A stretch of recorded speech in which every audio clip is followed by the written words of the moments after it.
All right. August it is, 2025. Early August. Trump round 2 continues. Ugh. Very demoralizing, but it feels like there's some kind of momentum building, an awakening. Many people are against being awake, though. They prefer to be anti-woke, whatever that is. Whatever woke is, I'm not quite sure, but I'm certainly not against it.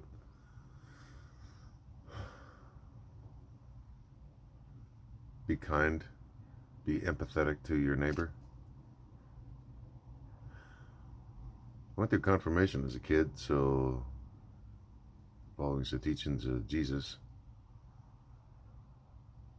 became aware of Donald John Trump at around the same time. Funny enough.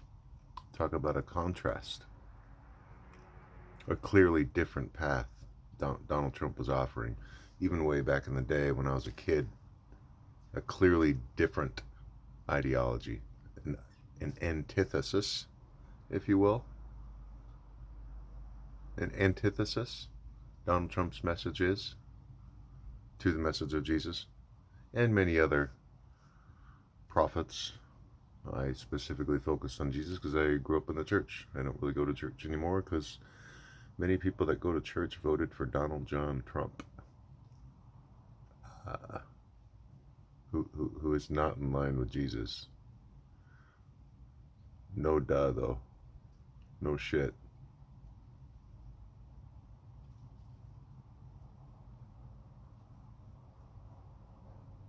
So what do people really stand for?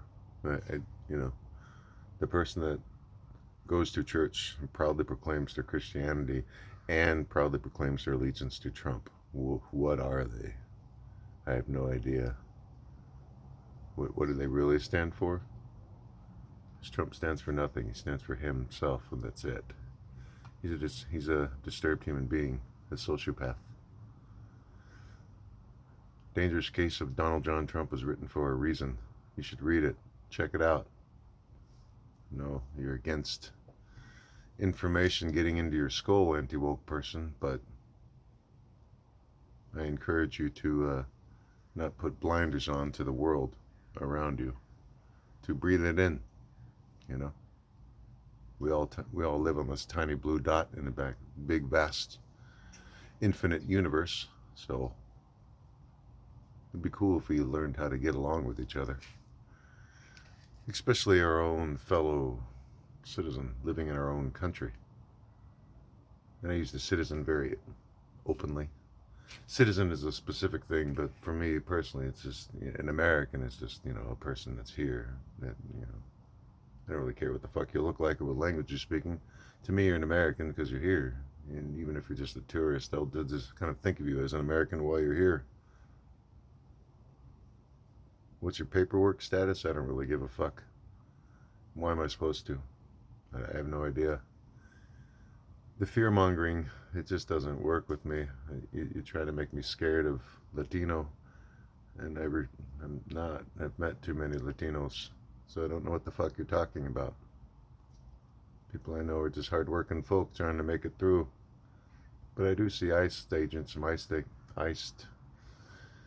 ICE agents roaming around. I see the clips of it, harassing people, kidnapping people, hearing about people being thrown in cages, being treated like fucking animals. It's fucked up. So if you support that, you're not really following the teachings of Jesus. If you support inhumane treatment of immigrants, that's